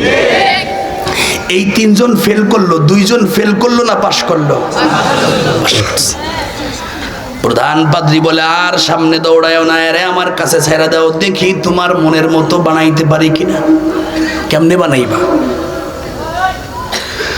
তুমি চাও বেঈমান বানাইতে, তোমাদের ধর্মে আমাদের ধর্মে আনতে, তাদের ধর্ম থেকে, এটাই তো কয়। কয় তাহলে দেখি চেষ্টা করে পারি কিনা। কয় কেমনে চেষ্টা করবা? কয় আমার কাছে পুরা বিশ্বের মধ্যে একটা সুন্দরী মেয়ে আছে, আমার কন্যা, যে কন্যাকে স্বয়ং তোমার ছেলে বিবাহের প্রস্তাব দিয়েছে, তারপরও দেই নেই। কয় এত সুন্দরী দেখিনি, এই সুন্দরী মেয়ে দিয়ে একটু বেঈমান বানানো যায় কিনা? দিছে। বাচ্চা কয় রাজি হয়ে গেলাম। সুযোগ পায়া পাদ্রী বলতেছে, রে বাচ্চা, যদি তোমার কথা মতো একে বেঈমান বানাইতে পারি লাভ কি? বাদশাহ খুশিতে কয়, পুরা রাষ্ট্রে পার্টিশন করে দিলাম, পুরা রাষ্ট্রের 1 ভাগের বাদশা তুমি হইবা, আর 1 ভাগের বাদশা আমি হইব। কয় রাজি? কয় রাজি। বাদশাকে বলতেছে, প্রধান পাদ্রী, আমারে 40 দিন সময় দাও। মানুষের পরিবর্তন হইতে 40টা দিন লাগে। কয় দিন? কয় দিলাম 40 দিন। 40 দিন সময় নিয়ে পাদ্রী চলে গেল যুবকরে নিয়ে, ছোট সকলের ছোট 3 যুবকের মধ্যে তাকে নিয়ে চলে গেল বাদশার বাংলার মধ্যে। ঘরের মধ্যে ঢুকাই দিয়া যুবককে ঘরের মধ্যে ঢুকায় দরজা তালা দিয়া চাবি নিয়ে পাদ্রী বাসায় চলে গেছে। মেরে বলতেছে, মা রে সুবর্ণ সুযোগ পেয়েছি। কয় কি সুযোগ পেয়েছ? কয় যদি একটা পুরুষকে বেঈমান বানাইতে পারো, একজন মুসলমানকে বেঈমান বানাইতে পারো, তাহলে পুরা রাষ্ট্রের অর্ধেক রাষ্ট্রের মালিক তুমি আর আমি হয়ে যাব। এই হলো গিয়া কাজ করা লাগবে। বলতেছে, বাবা রে এটা মুহূর্তের ব্যাপার, এটা কোনো কঠিন বিষয় না। কারণ কত যুবক আমার হাতে পানি খাওয়ার জন্য পাগল, আর এর একটু ঝলকারি দিয়া বেঈমান লাল পানি খাওয়ায় দিব, একটু শুয়ারের গোস্ত খাওয়ায় দিবে, তো কোনো ব্যাপারই না, আর খাইলেই তো বেঈমান। জোরে বলেন ঠিক কিনা? তাই করো। মেয়েকে বলতেছে, রে মেয়ে জানো না বড় কঠিন। কয় কোনো কঠিন আমার কাছে কঠিন না, আমার কাছে সব সহজ। যাও। মেয়ে রাতের বেলা কিছু শুয়ারের গোশত ভুনা করে শুনছে যুবক কয়েকদিন যাবৎ খায় না, কিছু লাল পানি নিয়া বাংলোর মধ্যে ঢুকে গেছে। মেয়ে একটু সাইজা গুইজা গেছে, ভালো করে কাপড় পরে একটু সেন্ট লাগায়া গেছে। যাই দেখতেছে একটা চিকনা যুবক, শরীরে গোশত নাই কিন্তু দাঁড়ায় রইছে, মাঝে মাঝে একটু উঁচা হয় নিচু হয় আবার সেজদায় যায়, এই হালাতে আছে। মেয়ে পাশে বসা অপেক্ষায় কখন তার কাজ শেষ হয়, কিন্তু না না, যত সময় যায় তার কাজের মধ্যেই সে আছে। কে আসলো দেখার সময় নাই। যুবক নামাজের মজার মধ্যে আছে, সেজদার মজার মধ্যে আছে, রুকুর মজার মধ্যে আছে, তাসবিহাতের মজার মধ্যে আছে। সুবহানাল্লাহ। যুবক নামাজ পড়তেছে, মহিলাকে দেখার সময় নাই, সে বিভিন্ন পজিশনে দাঁড়ায় কিন্তু তাকে দেখার সময় নাই। এমন করতে করতে পুরা রাত চলে গেল। সকালবেলা মেয়ে নিজে নিজে অপমানিত হয়ে ঘরের মধ্যে চলে আসলো। নিজে নিজে অপমান হয়েছে না? আয়া চিন্তা করে কাজটা কেমন হইল, এ তো আমার দিক চাই না। তো যাক দেখলাম শুনলাম কয়েকদিন খায় না, তো না খাওয়া শরীর নিয়ে এটা কেমন পারে, দেখি আজকে একটু খাবার দাবার বাড়ায়া, একটু সৌন্দর্য বাড়ায়া, পোশাকটা একটু টাইট ফিট পরে আজকে যাব। কিন্তু আজকে যায় দেয়, আজকেও তাই। 2 দিন ফেল, 3য় দিনের জন্য নিয়ত করছে মহিলা, আজকে বিবস্ত্র হয়ে যাব, সামনে ভুট হয়ে থাকবো, দেখবো ইমানদারের পাওয়ার কি। ও মুসলমান যুবক মানুষ, কিন্তু যে যুবক মালিকে হাকিকির সৌন্দর্যের পাগল হয়ে গেছে, মালিকে হাকিকির সৌন্দর্যের পাগল যে একবার হয়ে গেছে, পরিচয় যে একবার পায় গেছে, তার সামনে দুনিয়ার কোনো সৌন্দর্য কাজে আসে না। চিল্লায় এখন ঠিক কিনা? যুবক মালিকের মোহাব্বতের মধ্যে আছে। মেয়ে 1 দিন 2 দিন ফেল, 3য় দিন খাবার নিয়ে বিভিন্ন রকমের খাবার তার সামনে পেশ করছে, বিবস্ত্র হইয়া তার সামনে শুয়া পড়ছে। যুবক যেখানে সেজদা দেয় তার সামনে বিবস্ত্র হইয়া শুয়া পড়ছে, কিন্তু যুবক তার দিকে তাকানোর টাইম নাই। নামাজ পড়তেছে তো পড়তেছে, মেয়ে বিবস্ত্র হইয়া, সুন্দরী নারী বিবস্ত্র হইয়া এদিক যায় ওদিক যায়, এমন করতেছে। হঠাৎ করে কোত্থেকে যেন মেয়ের চোখের মধ্যে ঘুম চলে আসছে। আল্লাহর গোলাম নামাজের মধ্যে আসছে, নামাজের মধ্যেই আছে। গভীর রাত, হঠাৎ করে এই সুন্দরী মেয়ের নাকের মধ্যে সুন্দর খাবার, খাবারের সুঘ্রাণ নাকের মধ্যে ঢুকছে। নাকের মধ্যে খাবারের গরম গরম খাবারের ঘ্রাণ যখন নাকের মধ্যে ঢুকছে, তখন খাবার দেখার জন্য চোখটা যখন খুলল, তাকায় দেখে সে বিবস্ত্র। কিন্তু গোলাম, আল্লাহর গোলাম যুবকের চতুর্পাশ দিয়া বিভিন্ন রকমের দামি দামি খাবার, বিভিন্ন রকমের হালাল পশুর গোশত, নগদ রান্না করা গরম গোশতর ধোঁয়া উঠতেছে, এমন টাইপের অনেক খাবারের বড় বড় পেয়ালা ভরা, বড় বড় খাঞ্চা ভরা খাবার যুবকের মুসাল্লার যাই নামাজের চতুর্পাশ দিয়া সাজানো। যুবক যেটা পছন্দ করে ওটা খায়, যেটা এটা পছন্দ করে না, ওটা খায় না। যুবতী যখন ঘুম থেকে উঠে এই খাবার দেখলো, নিজেকে ভালো করে কাপড়ের মধ্যে আবৃত করে বিভিন্ন জায়গা তাকায় দেখতেছে, দরজা তো আমি লাগাইছিলাম, তালা আমি মারছিলাম, চাবি আমার কাছে, দরজার তালা আজও পর্যন্ত অক্ষুণ্ণ, জান্না লাগাইছিলাম, জান্না এখনো পর্যন্ত ঠিক আছে, দরজাও খোলা না, জান্নাও খোলা না। কিন্তু এই যুবকের মুসাল্লার চতুর্পাশ দিয়ে এত বড় খাবার, এত দামি খাবার কে দিয়ে গেল? এজন্য যুবকরে মহিলা প্রশ্ন করল, রে যুবক, এই দরজা জানলা সব বন্ধ যেমন করেছিলাম এখনো অমনি আছে, কিন্তু কও না এই খাবার তোমাকে কে দিল? যুবক নিজ দিকে তাকায়, আবার উপরের দিকে তাকায়, বলে হাদা মিন ফাদলি রব্বি, এটা হলো আমার রবের দয়া। মহিলা চিৎকার করে বলে, রে যুবক, তোমার মালিক যদি তোমাকে খাবার পাঠায় তাহলে আমার বুঝ হয়ে গেছে যে মালিক তার গোলামের অবস্থা সম্পর্কে জ্ঞাত, এই হলো প্রকৃত মালিক। যদি তোমার মালিক তোমার অবস্থা জানিয়া খাবার পাঠায় তাহলে আমি বুঝতে পেরেছি রে যুবক, তোমার মালিকই আসল মালিক। তাহলে আমাকে কি এই মালিকের সন্ধান দেওয়া যাবে? এই মালিকের বান্দি কি আমারে বানায়া দেওয়া যাবে? চিৎকার মেরে বলেন সুবহানাল্লাহ। যুবক বলতেছে, হ্যাঁ তোমাকে এই মালিকের সন্ধান দেওয়া যাবে। মহিলা বলতেছে, তাহলে একটু মালিকের বান্দি বানায়া দাও। যুবক কয়, তাহলে পড়ো লা ইলাহা ইল্লাল্লাহু মুহাম্মাদুর রাসূলুল্লাহ সাল্লাল্লাহু আলাইহি ওয়াসাল্লাম। মহিলা যুবকরে ঈমান ধ্বংস করার জন্য করতে আইসা ঈমানদার হয়ে গেছে। জোরে বলেন ঠিক কি? পরের দিন সকালবেলা পাদ্রী জিজ্ঞেস করছে, মা রে কি ব্যাপার, কত দূর করলা? মেয়ে বলতেছে, বাবা রে রাতের বেলা এমন এমন কাহিনী ঘটছে, 3 দিনের কথা তোমারে বললাম, 3য় দিনের কাহিনী এমন ঘটেছে। মেয়ে বলল, বাবা রে 3য় দিন যে কাহিনী ঘটেছে আমি আর নিজেকে কন্ট্রোল করতে পারি নাই, আমি এই যুবকের জালে ধরা খায়া আমি এই যুবকের মালিকের বান্দি হয়ে গেছি। যাকে আটকানোর জন্য তুমি আমাকে জাল দিয়ে ছেড়ে দিছিলা, যাকে আটকানোর জন্য, যাকে শিকার করার জন্য তুমি আমাকে জাল দিছিলা, তাকে আমি আমার জালে শিকার করতে পারি নাই, বরং যুবকের জালে আমি নিজে শিকার হয়ে গেছি। এই হলো তার কাহিনী। মেয়ের মুখ থেকে যখন শ্রবণ করলো যুবকের কথা, পাদ্রী বলতেছে, মা রে বাস্তবিক কাজ করেছো, ঠিক কাজ করছো, কারণ এই যুবক হলো গিয়া প্রকৃত মালিকের গোলাম। তুমি আমার একমাত্র কন্যা, তুমি যেহেতু মুসলমান হয়ে গেছো, আমি তাই লাভ নাই, আমিও মুসলমান হয়ে যাই। যুবকের কাছে লও, যুবকের কাছে যায়, বাবাও মুসলমান, মেয়েও মুসলমান। এখন তো যতদিন যায় 40 দিন হইলেই বাদশা জিজ্ঞেস করবে।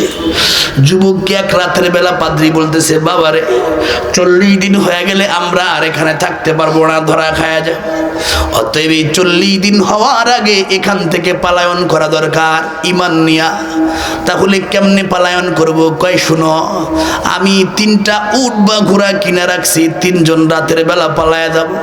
ঠিক তাই সময় করা হলো, রাতের বেলা 3 জন 3টা উট বা ঘোড়ার উপরে রওনা করছে, পাহাড়ের চিপা পথ দিয়া রওনা করছে। কিছু দূর যাওয়ার পরে মরুভূমির সামনে, মরুভূমির মধ্যে যখন 3টা উট নিয়ে 3 জন মানুষ, আগে যুবক, তারপরে মুরব্বী পাদ্রী, মাত্র হইল মুসলমান, তারপরে কন্যা মুসলমান, এই 3 জন রওনা যখন করেছে মরুভূমির মধ্যে, যখন এই তাদের ঘোড়া বা উট নিয়ে রওনা করছে, 3 জন তাকায় দেখতেছে বহুদূরে চিক চিক চিক চিক করে 2টা আলো দেখা যায়। কয়টা আলো? 2টা আলো। এই 3 জন যত সামনে যায় 2টা আলো ততই সামনাসামনি হয়। একেবারে কাছাকাছি যখন এসে গেল, যুবক দেখতেছে ওই 2টা আলো আসলে প্রকৃত আলো নয়, এই 2টা আলো হলো তার আগের 2 ভাই। আল্লাহ বলেন, ওয়ালা তাকুলু লিমান ইয়ুকতালু ইউকতালু ফি সাবিলিল্লাহি আমওয়াত বাল আহইয়া। আল্লাহ কয় যারা আল্লাহর জন্য যারা জীবন দেয় তাদেরকে তোমরা মৃত বলো না, কারণ তারাই হলো প্রকৃত জীবিত। জোরে বলেন ঠিক কিনা? দুই ভাই কইতেছে রে ভাই, কইতেছে রে ভাই, তাহলে শুনো, এই যুবক ছোট ভাই বলতেছে রে ভাই রে, তোমরা কোত্থেকে আসলা? সুবহানাল্লাহ, তোমরা কোথা থেকে আসলা? তোমরা না চলে গেলা? যুবক বলতেছে দুই ভাই, হরে ভাই আমরা তো চলে গিয়েছি, কিন্তু মালিক তোমার যে আমল, 3টা দিন তুমি গুনাহ থেকে বাইচা মাওলার ইবাদত করছো, এতে আল্লাহ খুশি হইয়া আমাদের দুই ভাইকে যে জান্নাত দিছে তার চাইতে বড় জান্নাত তোমার নামে লিখে দিয়েছে। তোমার জান্নাত দেখিয়া মালিকরা বললাম, মালিক আল্লাহ আপনি তো সব পারেন, আমাদেরকে একটু অনুমতি দেন। কি অনুমতি দিব রে বান্দা বল? আল্লাহ দুনিয়ায় যায় আমার ভাইয়ের সঙ্গে একটু কথা কর, অনুমতি দেন। আল্লাহ কই দিলাম, কয় এজন্য তোমার কাছে আইসা বলতেছি রে ভাই, আমরা আমাদের জীবন দিয়া শাহাদাত বরণ করার পর যে জান্নাতের মালিক হইতে পারি নাই, তার চাইতে বড় জান্নাতের মালিক মাত্র 3 দিনের আমলে তুমি কই পায়া ফলাইছো। আল্লাহর রাসূল বলেন, ইত্তাকিল মাহারিমা তাকুন আবাদান নাস, ইত্তাকিল মাহারিমা তাকুন আবাদান নাস। গুনাহ ছাড়ো, মানুষের মধ্যে বড় ওলি হয়ে যাও। চিৎকার মনে বলেন ঠিক কি ঠিক না? আল্লাহর রাসূলের এই সাহাবী গুনাহ ছেড়ে বড় ওলি হইছে কিনা? আজও ওলি হওয়া যাবে কিনা? জোরে বলেন যাবে কিনা? আরো জোরে বলেন যাবে কিনা? ওয়া আরদা বিমা কাসামাল্লাহ, আল্লাহ তোমারে যে অবস্থায় রেখেছে অবস্থায় খুশি থাকো, মানুষের মধ্যে ধনী হয়ে যাইবা। আমরা তো সকলে আল্লাহর কাছে ঠেকা, কি বলেন ঠেকা না? আমাদের কি আছে? কিছু আছে? আল্লাহ তাআলার সব। এজন্য আল্লাহর কাছে চাই, আল্লাহ যেন আমাদের সকলকে সকলের প্রয়োজন পূরণ করে দেয়। হতে পারে আজকের মাহফিলে আমরা যারা আছি আগামী বছরে দুনিয়ায় নাও থাকতে পারি, আমি বা আপনারা উভয়ের যে কোনো একজন দুনিয়া থেকে বিদায় নিতে পারি কিনা ভাই? এজন্য সকলের জন্য দোয়া। যারা চলে গেছে আজকে এই সমাজে, সময় ছাড়া ছিল, সমাজ পরিচালনা করছে, আজকে তারা মাটির নিচে, আল্লাহ তাদেরকেও মাফ করে দিক, এ দোয়া হবে ইনশাআল্লাহ। আলহামদুলিল্লাহি রাব্বিল আলামিন, আসসালাতু ওয়াসসালামু আলা সাইয়্যিদিল আমবিয়াই ওয়াল মুরসালিন ওয়া আলা আলিহি ওয়া আসহাবিহি আজমাইন। ربنا ظلمنا أنفسنا وإن لم تغفر لنا وترحمنا لنكونن من الخاسرين. اللهم إنا نسألك إيمانا كاملا وعلما نافعا وعملا صالحا ورزقا حلالا طيبا. اللهم إنا نعوذ بك من كل بلاء الدنيا وعذاب الآخرة. اللهم إنك عفو كريم تحب العفو فاعف عنا. رب العالمين, এই গভীর রাত সব মানুষগুলো, আশপাশের সব মানুষ ঘুমায় গেছে, গোয়ালের গরুগুলা ডাক বন্ধ করে দিয়ে ঘুমিয়ে গিয়েছে, হাম্বা হাম্বা আওয়াজ তার নাই। আয় আল্লাহ, ঘরের মুরগিগুলা ঘুমায় গেছে, গাছের পাখিগুলা কিচির মিচির আওয়াজ বন্ধ করে দিয়েছে, তারাও ঘুমায়, গর্তের পোকামাকড় গুলা ঘুমায়, কিন্তু আমরা কিছু গুনাহগার আপনার সেই দরবারে দুহাত পেতে আপনার রহমতের আশায় বা ভিক্ষা, আপনার রহমতের ভিক্ষা চাইতেছি। রব্বুল আলামিন, দুনিয়ার কোন লোক আমাদের ভিতরে নাই, শুধু আপনার দয়া চাই। আয় আল্লাহ, আপনি আমাদের উপরে দয়া এবং রহমত করুণা দান করেন রব্বুল আলামিন। আমরা যারা হাত তুলেছি আয় আল্লাহ, গুনার বোঝা মাথায় নিয়ে আপনার কাছে দুইটা হাত পেতেছি। দুনিয়ার রাজা বাদশাহ যদি চায় তার দেশের অচল টাকাকে সচল বানায় ফেলায়। আপনি তো মহামালিক আল্লাহ। আমরা গুনার বোঝা মাথায় নিয়ে আপনার শাহী দরবারে দুহাত পেতেছি। আল্লাহ, আমাদের গুনাহগুলাকে মাফ করে নেকি দ্বারা বদলায়া দেয়। আল্লাহ, তাকায় দেখেন কত চুল পাকা দাড়ি পাকা মুরব্বীরা হাত উঁচা করছে। আল্লাহ, যার চুল পেকে গেছে, দাড়ি পেকে গেছে, রাতের বেলা ঘুম হয় না, ইবাস উপাস করে আর ভয় কোন সময় মালাকুল মাউত উপস্থিত হয়ে যায়। কত বন্ধু বান্ধবের সঙ্গে চললাম, তারা কবরে ঘুমায়। কত আত্মীয় স্বজন যাদের কোলে উঠেছি কবরে ঘুমায়। কার না জানি বাবা কবরে ঘুমায়, মা কবরে ঘুমায়। আল্লাহ, যাদের আব্বা আম্মা কবরে ঘুমায়, ঘরের মধ্যে গেলে বাবাকে পাওয়া যায় না, মাকে পাওয়া যায় না, অথচ আব্বা আম্মাকে ডাক না দিলে ভালোই লাগতো না। আজকে তাদেরকে ডাকলেও পাওয়া যায় না। রব্বে কারীম, আমাদের আপনজন যারা আমাদেরকে রেখে কবরে চলে গেছেন তাদের গুনাহগুলা মাফ করে দেন আল্লাহ। কার না জানি জনম দুঃখিনী মা কবরের বাসিন্দা হয়ে গেছে।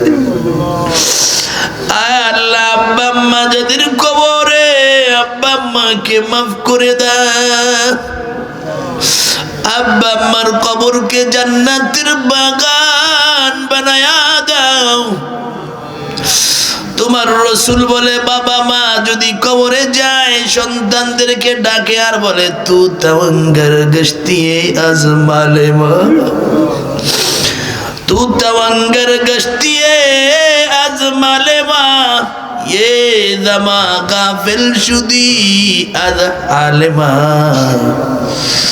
ও আমার কলিজার টুকরা সন্তান, আমি মাকে এই বাঁশবাগানে ঘুম পড়ায় রাখলাম, কবরস্থানের মধ্যে ঘুম পড়ায় রাখলাম, আমি বাবাকে কবরের পাশে ঘুম পড়ায় রাখলাম। আমি বাবার কথা কি তোর মনে পড়ে না? বাবার জন্য একটু দোয়া পাঠা। আমি মা ঘুমাইতাম না তুই ঘরে না আসা পর্যন্ত, আমি মা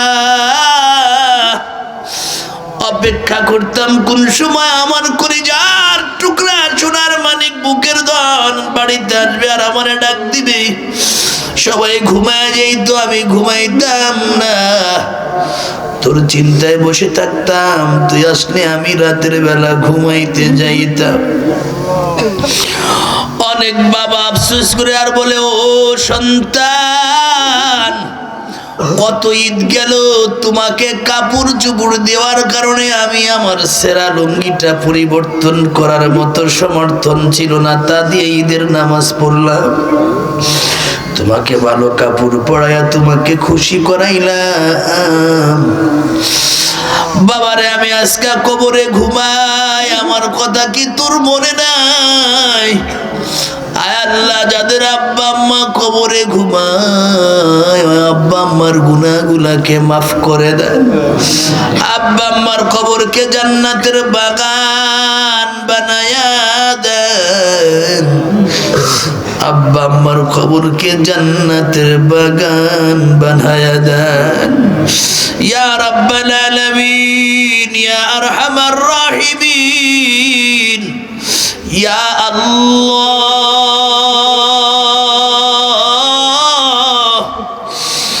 আমরা যারা হাত তুলেছি আল্লাহ, হতে পারে আগামী কাল দুনিয়ার কারো যেন শেষ সময় হয়ে গেছে, অথবা আল্লাহ এটাও হতে পারে আমাদের কাফনের কাপড় বাজারে চলে আসছে, আমাদের বাসার থেকে কাটা হয়ে গেছে আল্লাহ, কার না জানি মৌতের সব প্রস্তুতি হয়ে গেছে।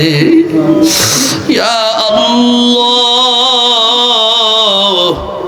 মালাকুল মউত যখন উপস্থিত হয়ে যায়, মৌতের যন্ত্রণা যখন শুরু হয়ে যায়, মানুষের মৌতের যন্ত্রণা এত বড় কঠিন, যন্ত্রণা সহ্য করতে না পেরে অনেকে প্রস্রাব পর্যন্ত করে ফেলে। আয় আল্লাহ, তোমার রসুল বলে সাকরাতুল মাউতি হাক্কুন, মৃত্যুর যন্ত্রণা সত্য। কেউ মৃত্যুর যন্ত্রণা সহ্য করতে না পেরে পায়খানা পর্যন্ত করে ফেলে। আয় আল্লাহ, কারো মৌতের যন্ত্রণা সহ্য করতে না পেরে জিহ্বা বের হয়ে যায়, কারো মৌতের যন্ত্রণা সহ্য করতে না পেরে চক্ষুটা বের হয়ে যায়। আয় আল্লাহ, কারো মৌতের যন্ত্রণা সহ্য করতে না পেরে বিভিন্ন অঙ্গ থেকে রক্ত গড়াইয়া যায়। আয় আল্লাহ, আবার কাউরে দেখি মৌতের সময় শিশু বাচ্চা মায়ের কোলে যেমন ঘুমায় এমন ঘুমায়। আয় আল্লাহ, তুমি আমাদের মৌতের সময় নিজেদের সাথে হয়ে যাও। সকলেরই দরজা হইতে মৌলা ফিরিয়া, সকলেরই দরজা হইতে মৌলা ফিরিয়া, আপনারই রোজায় রইলাম পড়িয়া। আপনি যদি মাফ নাই করেন বান্দারে, বলে না আপনার বান্দা যাবে কার কাছে। কত যত্নের পাখি তুমি,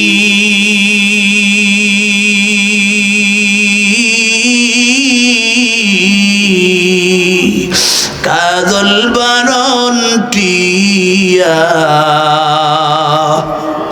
সময় হলে যাইবা চলে, এই দুনিয়ার সব তুয়া। হাইসো একা যাইবা একা,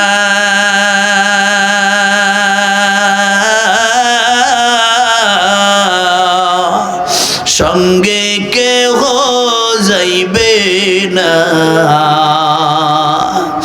দিন দুই চারি কেন্দে সবে, কেউ তো ফিরা চাইবে না। আত্মীয় স্বজন আসবে সবে,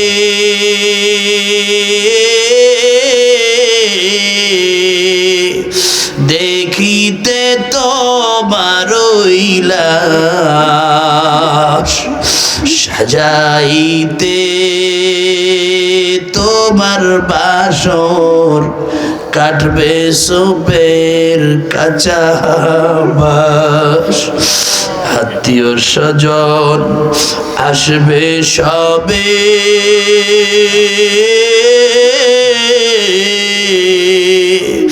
দেখিতে তোমার লাশ, সাজাইতে তোমার বাসর, কাটবে সোবের কাঁচা বাস। গরম পানি জাল হইবে,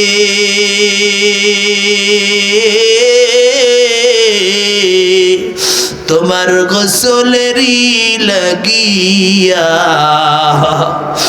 ওরে পাগল কান্দ সবে, মাওলা পাকের লাগিয়া। আয় আল্লাহ, চিন্তা ভাবনা করিয়া দেখলাম দুনিয়া কেউ থাকতে পারে নাই, আমরাও থাকতে পারবো না। আয় আল্লাহ, কেমন একদিন চলে আসবে আমাদের এলান হয়ে যাবে, অমুক নাই শোক সংবাদ, অমুক নাই। ইয়া আল্লাহ, গোসল করায়া 3টা সাদা কাপড় পরায়া পায়ের মধ্যে বাঁধন দিবে, মাথায় বাঁধন দিবে, বুকে বাঁধন, মা বোনদেরকে 5টা কাপড় পরায়া বাঁধন দিয়া মুর্দার খাটিয়ায় চড়াইয়া কবরের মধ্যে ঘুম পড়ায়। আল্লাহ, কবরের মধ্যে উত্তরে মাথা দিয়া দক্ষিণে পা দিয়া ঘুম পড়ায় লাভ মারিয়া আপনজন উঠিয়া একে একে করি বাস বিছায়া মাটি যত দিবে অন্ধকার। গভীর রাত, অন্ধকার রাতে একা একা ঘুম পায় না, ভয় হয়। আল্লাহ, ওই পোকামাকড়ের ঘর, মাটির ঘর কেমন করে থাকবো? আয় আল্লাহ, আপনি আমাদের সাথী হয়ে যায়। আল্লাহ, আপনি আমাদেরকে ছাইরা দিয়েন না। আল্লাহ, আপনি আমাদেরকে ছাইরা দিয়েন না। আল্লাহ, আল্লাহ, ভাই বন্ধু আত্মীয় স্বজন আপনজন কলিয়া টুকরার সন্তান সবাই একা একা কবরে দিয়ে আসবে, কেউ যাবে না। আপনি যদি আমাদের সাথী না হন, আমাদের আর কোনো উপায় নাই। ইয়া আল্লাহ, আমাদের কবরের সাথী হয়ে যায়েন। ইয়া আল্লাহ, পুলসিরাতকে বিজলির আকারে পার করিয়া নিয়েন। আয় আল্লাহ, আমাদেরকে হিসাবের কাঠ গড়ায় দাঁড় করায়েন না। আমরা হিসাব দিয়ে আপনার কাছে মাপ পাওয়ার যোগ্যতা হারায় ফেলেছি। আয় আল্লাহ, আমাদেরকে হিসাব ছাড়া মাফ করিয়া দিয়েন। আয় আল্লাহ, তাকায় দেখেন কত যুবক, কত রাত, কোনো লাভ নাই, কোনো খাওন দাওয়ানের ব্যবস্থাও নাই। কোরআনের মহাব্বতে, দিনের মহাব্বতে, আপনার মহাব্বতে, আপনার রসুলের মহাব্বতে বসা। আল্লাহ, সব যুবককে আপনার ওলি বানায়া আনান। ইয়া আল্লাহ, আপনার বান্দারা সমুদ্রের মধ্যে কাজবাজ করে আয় আল্লাহ হায়াতের মধ্যে বরকত দেন, বিপদ আপদ বালা মুসিবত থেকে হেফাজত করিয়া রাখিয়েন। আয় আল্লাহ, এই সমুদ্রে কত মায়ের কলিজার টুকরা সন্তান নিল আর ফেরত দিল না। আয় আল্লাহ, কত মায়ের সন্তান এই বিপদ আপদে চলে গেল, সমুদ্রের মধ্যে চলে গেল, আর আসলো না। আল্লাহ, ওই মায়ের সন্তানকে আপনি মাফ করে দেন। আয় আল্লাহ, পর্দার অন্তরালে কত মা স্বামী হারা, আয় আল্লাহ, আমার সামনে উপস্থিত কত মুরব্বী আপনজন বিবি হারা, তাদেরকেও মাফ করে দেন, তাদের কবরকে জান্নাতের বাগান বানায়া দেন।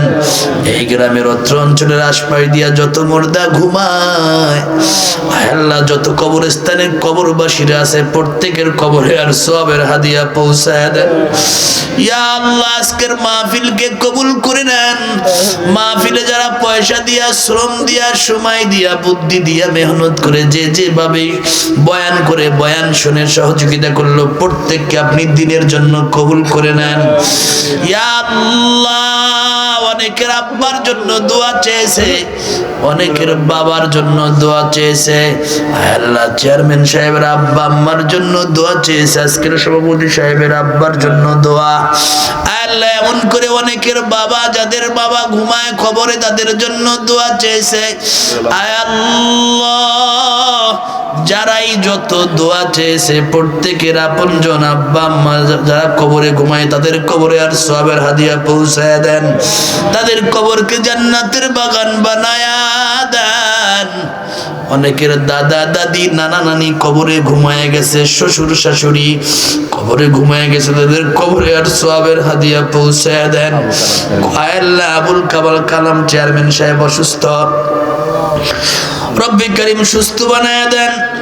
ইয়া আল্লাহ, যারা এই দোয়া চেয়েছে ইমাম সাহেবের কাছে নাম দিছে, প্রত্যেকের নেক উদ্দেশ্য পূরণ করেন।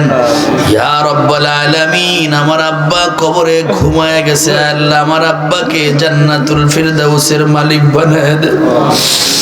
আয় আল্লাহ, ইমাম সাহেবের আব্বা অসুস্থ সুস্থ বানায় দেন।